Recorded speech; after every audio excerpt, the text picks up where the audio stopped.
I just want to welcome everybody this evening to our speaker with Kim Crosby um, in terms of anxiety and other challenging emotions in partnership with Cancer Care Alberta. I am going to turn it over to Kim now, and we are going to enjoy our evening together. So, a warm welcome to you, Kim. Fantastic. Thank you so much. I'm so thrilled to be presenting today.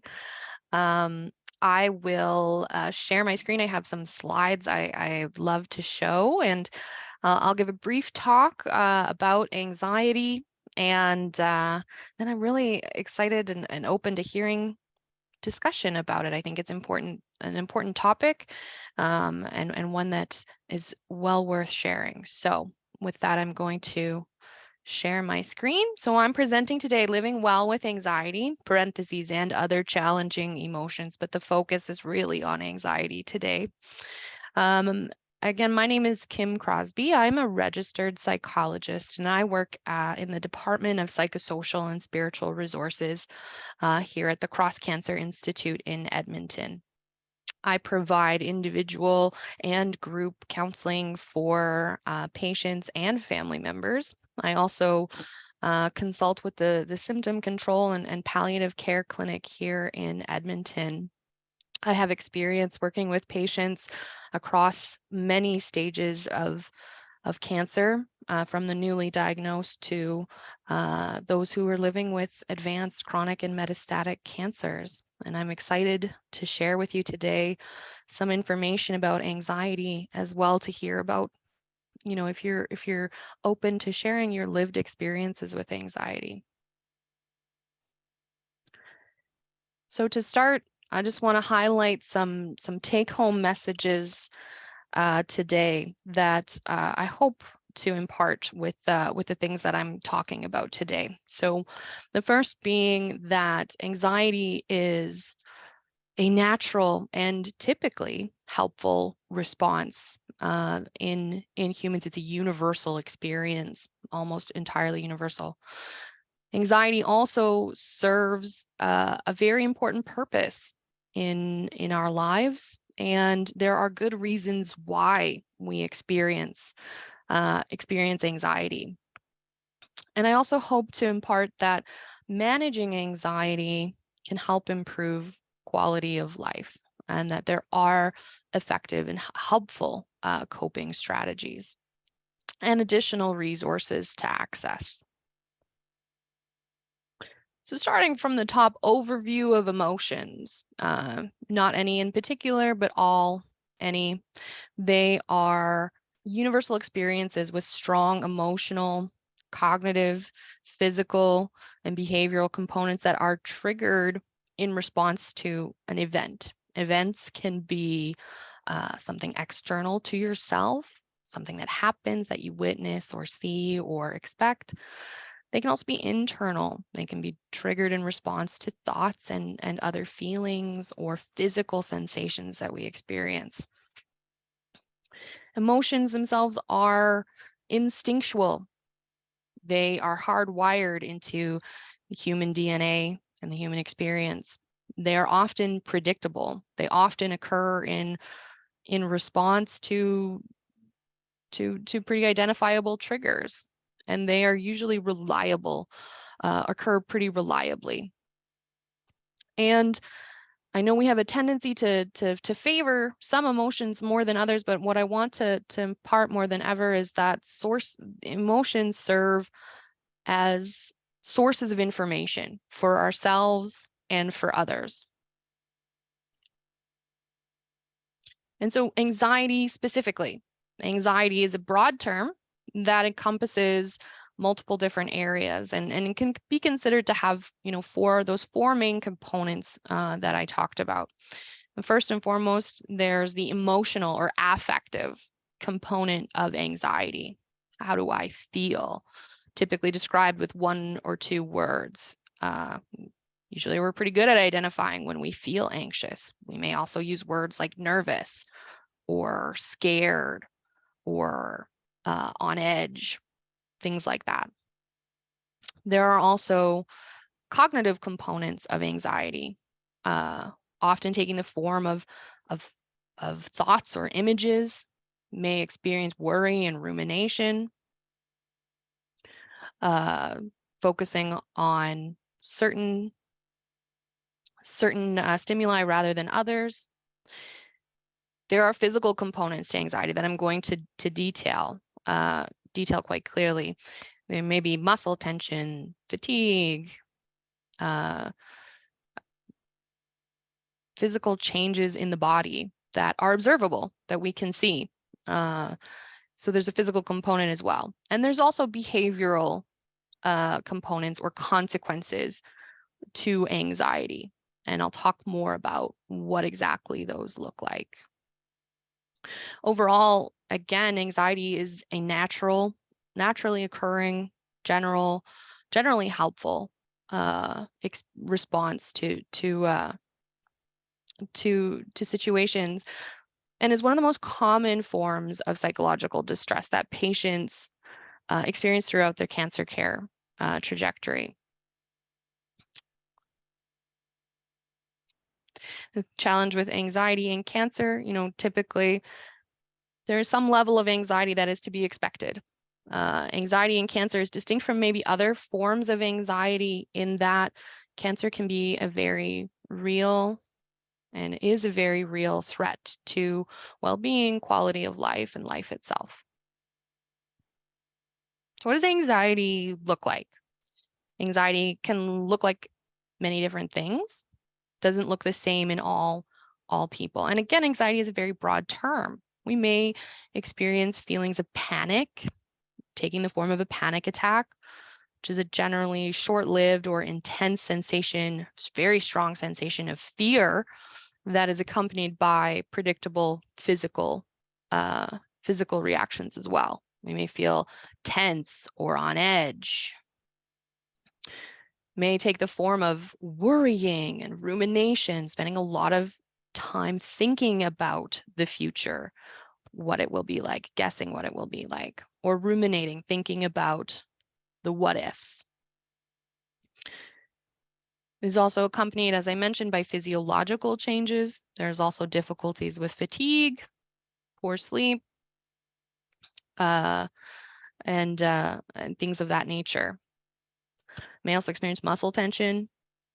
That's a noticeable physiological change that accompanies anxiety. Some of the consequences of anxiety include avoidance. Avoidance is a very prominent reaction to anxiety. We do what we can to avoid having those feelings. We may avoid talking about or thinking about cancer, avoid routine medical follow-ups. We may avoid other people or situations that could put us in contact with something that triggers anxiety.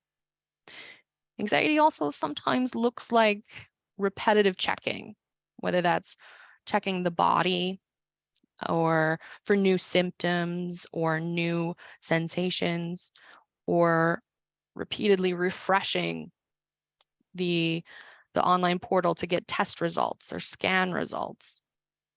It may also look like seeking reassurance from our medical team, from our family and our friends, or also from Dr. Google, as I like to call it, looking up symptoms, spending a lot of time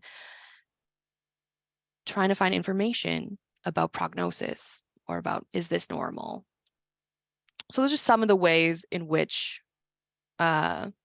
patients and others feel and express anxiety.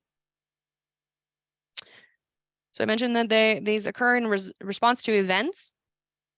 And there's certainly the initial diagnosis comes with a very significant experience of anxiety lasting up to a week, 10 days.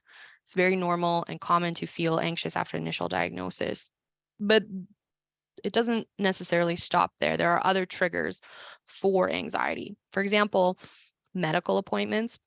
Sometimes for some people, medical appointments are associated with a sensation of relief, but for others, I get anxious about my appointment. What is my doctor going to tell me? What news am I going to get?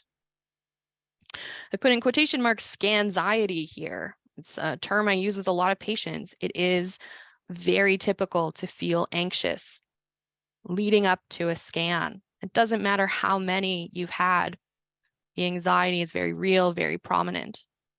As I mentioned earlier, waiting for test results, that period between the scan or between the blood work and when you get the results can be a high anxiety period.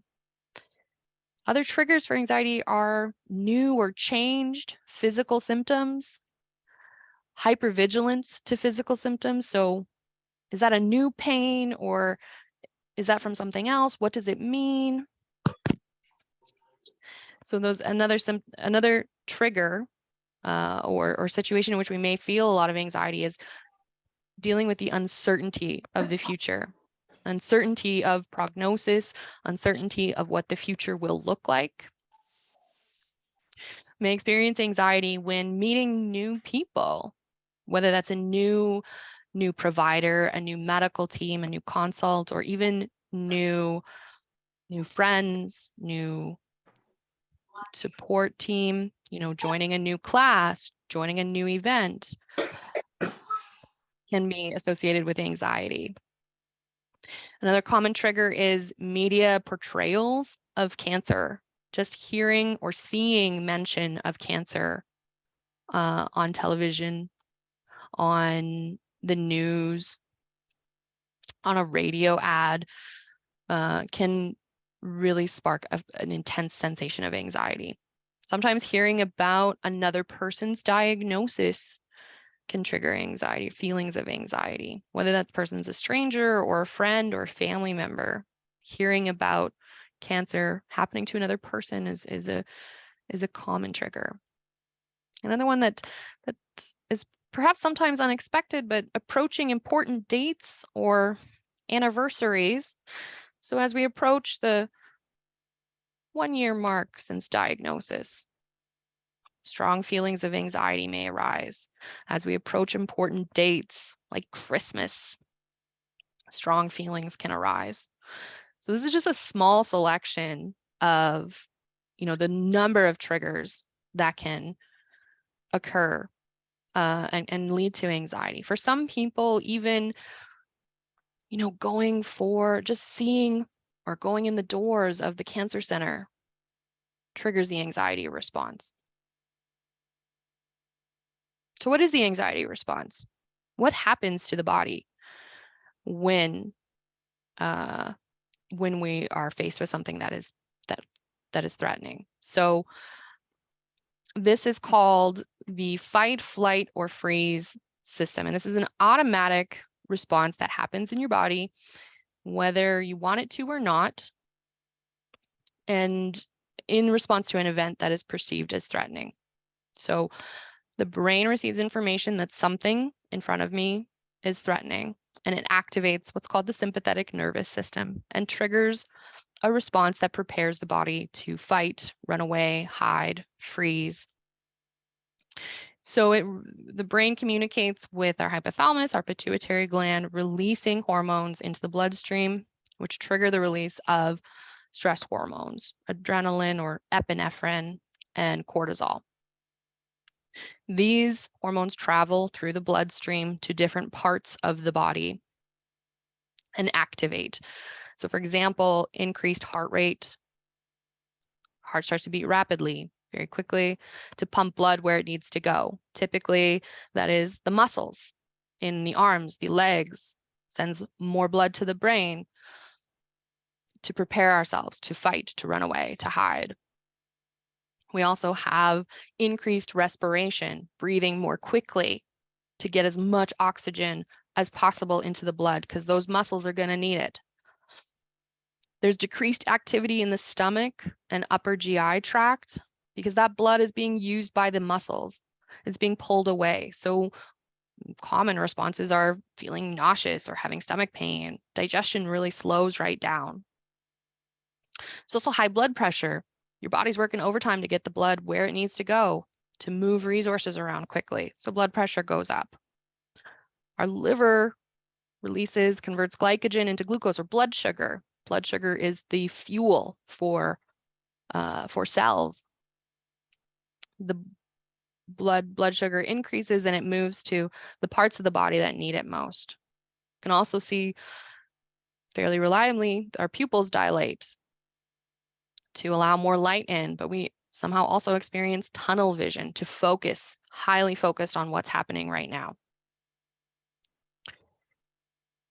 So why would we even have this feature as a human? So I call this part ancient brains in modern times. So humans as a species have existed for a very, very long time. A pre-recorded history, prehistory, thousands and thousands of years. And these humans share the same physical and physiology as we do today. So we are living in very different times, but with the same brains, the same bodies in function and structure. However, life was very different thousands of years ago. So I want you to imagine that you are living the life that your prehistoric ancestor was living 5,000, 10,000 years ago, 20,000 years ago. You live in a small, close-knit group of people. This is pre-agriculture. There are no cities. There is no consistent, reliable source of food. There is no medical care. There are no hospitals. There's no medicine or antibiotics. Life consists of hunting and foraging, gathering food. There's limited protection from severe weather, consistent threat of danger from other non-human predators, but also danger from other human tribes, small like your own, competing for resources. In order to survive in this environment, to continue to survive, humans would need a mechanism to orient themselves to a threat very quickly. Something that happens rapidly and automatically prepares the body to, again, fight, run away, hide, to do what it needed to do. And if your ancestor, if you living in that time were not very good at or weren't receptive to possible threats and didn't engage in the fight or flight system, what might the consequences be? Priority number one for ancient humans was safety first. Comfort comes next, maybe. Safety first. Do what you can. So imagine you're out with your tribe hunting and foraging and gathering, and there's a snap of a twig or there's a shadow in a cave. There's a couple of options. We could interpret what that is, and this would happen very quickly. It is typically safer to expect the worst, that shadow is in fact a bear, not a rock, and run away. Even if it was a rock, you'd still be safe because you ran away. If you were the kind of human that didn't have that quick orientation and response, you may not, you may be in a lot of danger and a lot of trouble. And so our brains and bodies are doing now today the same things. They are doing what they've done throughout all of history, trying to keep us safe. And so when we think about anxiety and how it functions, I think of it of having three main things that it does. The first is that anxiety communicates information. It says, hey, this is important, pay attention to this. Or, hey, this is potentially threatening. It grabs our attention and it transmits information very quickly.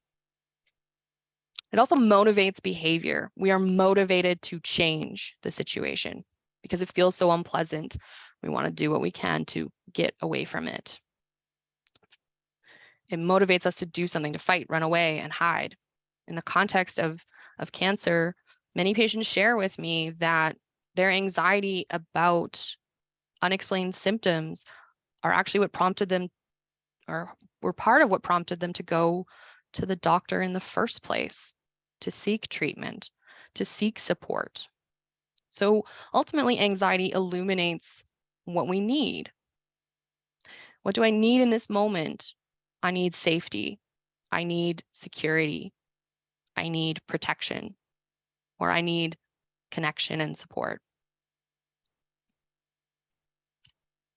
Sometimes one of the behaviors that anxiety motivates us to do is worry. And I do consider this to be a behavior. It is a self-talk activity, whether that's with thoughts and words or images.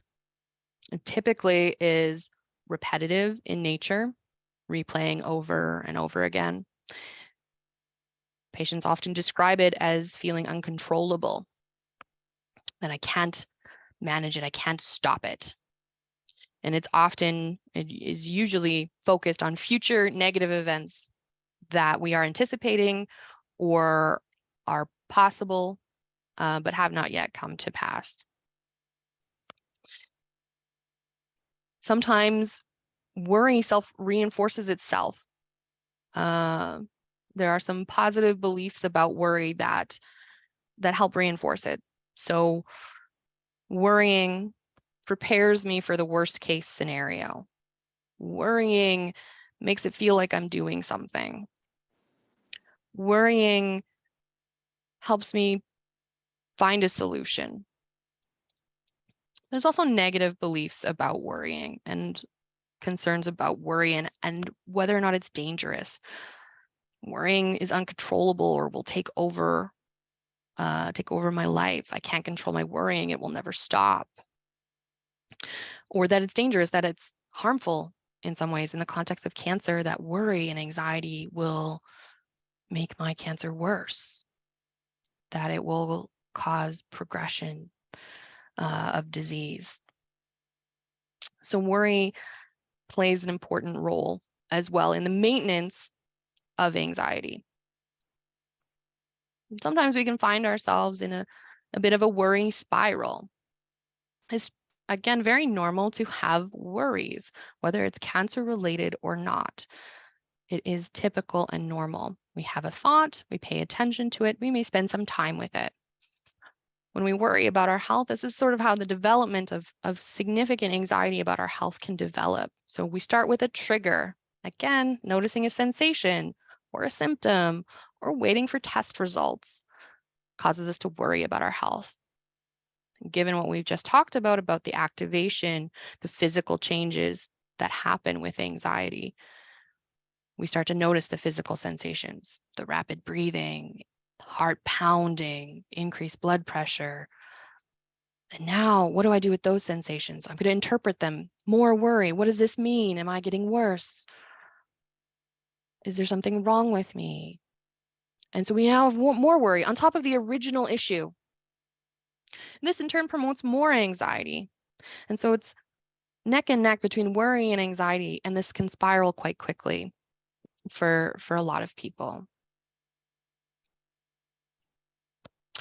So what can we do? What is helpful? What is not helpful?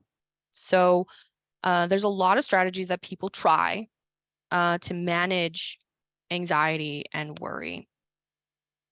Some of the more unhelpful ones are to focus exclusively on the worst case scenario. That idea that worrying or thinking about it will prepare me for the worst case scenario, regardless of whether or not it happens.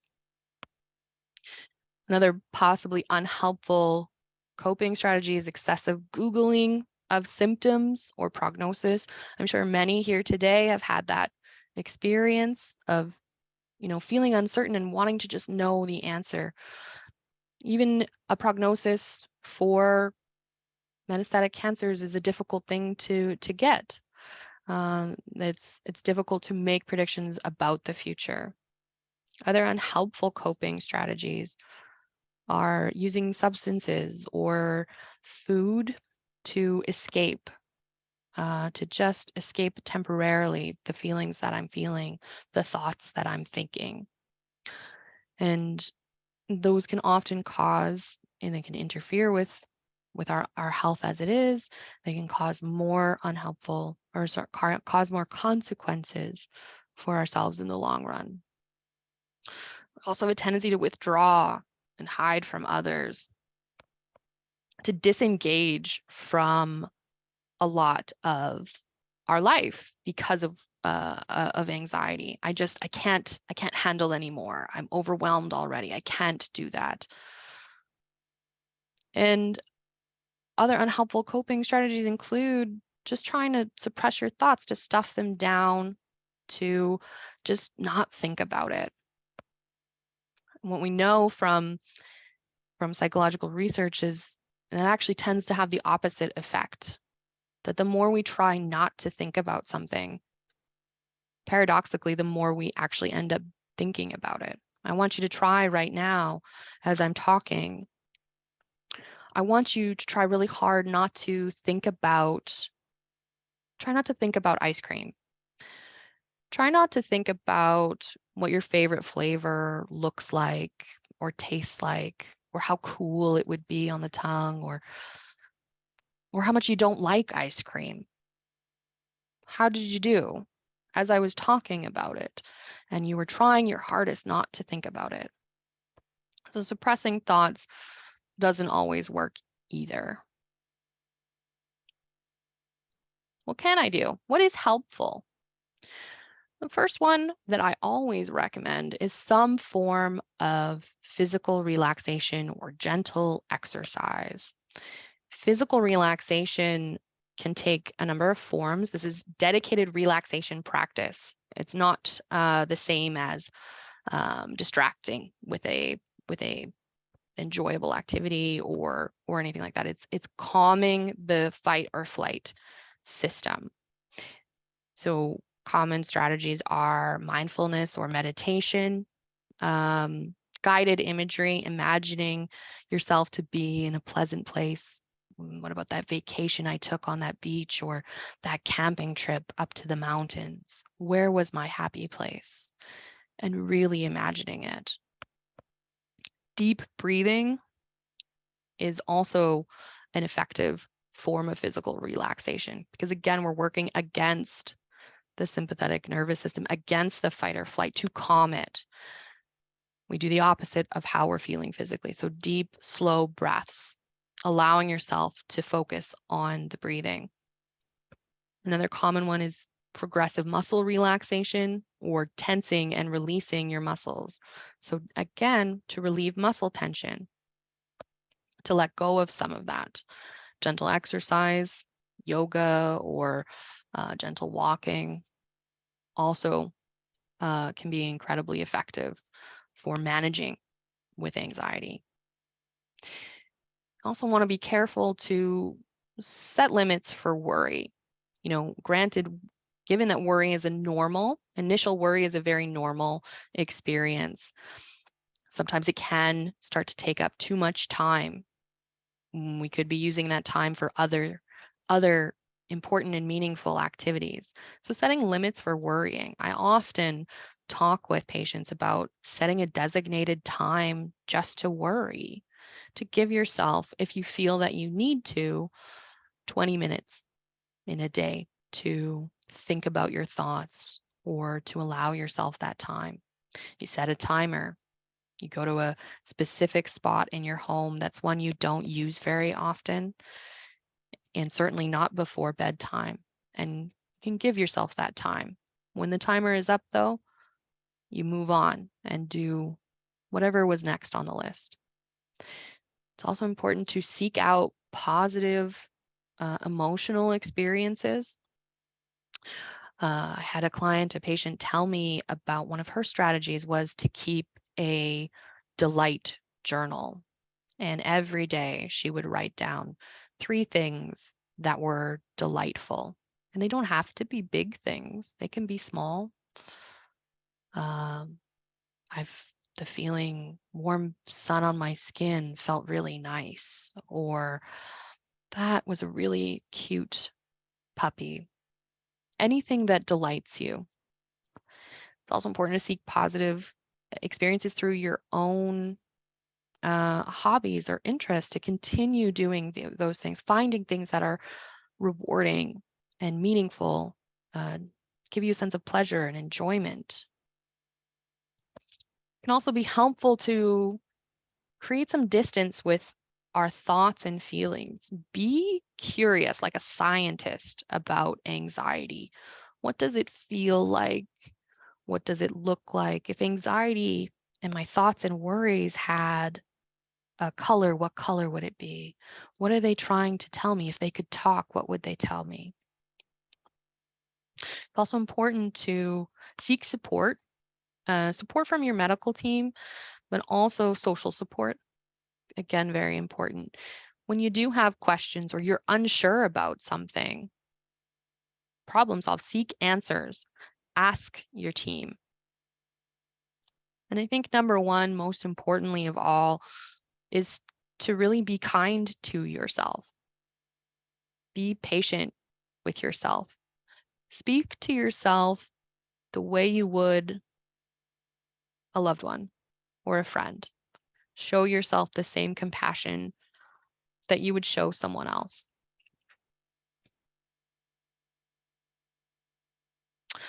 There are benefits other than feeling less stressed, less anxious for coping with anxiety. We do see pretty reliable research that anxiety and pain are closely linked to one another. Certainly, pain can be a trigger for anxiety, and anxiety can exacerbate pain. So, managing anxiety is an important component of pain control. Managing anxiety may also have beneficial impacts on sleep. Many patients share that anxiety is usually the worst at night when I'm trying to go to bed, when I'm trying to sleep. It can result in poor sleep over the course of the night, leading us feeling fatigued and tired in the morning. Anxiety, given the physical sort of reactions in anxiety, the muscle tension, tensing your muscles for a very long time is tiring, leads to more fatigue, which can in turn lead to more anxiety. And overall, managing anxiety is an important component of increasing quality of life. There is, of course, professional support. If you are concerned about your anxiety, please talk with your healthcare team, talk with your physicians, your nurses, your nurse practitioners. You may wish to explore medications for mood or anxiety. There are a number of different varieties available. You talk to your doctor about that if that is something that you are interested in. It may also be helpful to seek counseling support. You can seek counseling support through your local cancer center. Talk to your team there uh, for a referral, and they would be happy to connect you. You may also seek support for financial resources or um, practical resources. That can be something that can be very helpful too for managing anxiety, taking things off your plate. Participating in classes or support groups. So at your cancer center, they may have access to specific support groups for advanced chronic and metastatic cancers. Resources such as Wellspring, again, a wonderful source for support and classes. Uh, Classes and support groups don't even have to be focused around cancer. They can be artistic ones or exercise ones, ways in which you can increase your connection. So just to revisit the take-home messages for today, that anxiety is a natural and typically helpful response, and it serves a very important purpose historically, and continues to do that today, continues to motivate and continues to inform and continues to tell us what we need. And managing anxiety can help improve quality of life in a number of different areas, not just emotional, but also physical and general quality of life. So with that, I'd like to say thank you very much for giving me the opportunity to share with you today. And I'm happy to open the floor to discussion, questions, or anything like that. Thank you, Kim. I'm going to stop the recording here.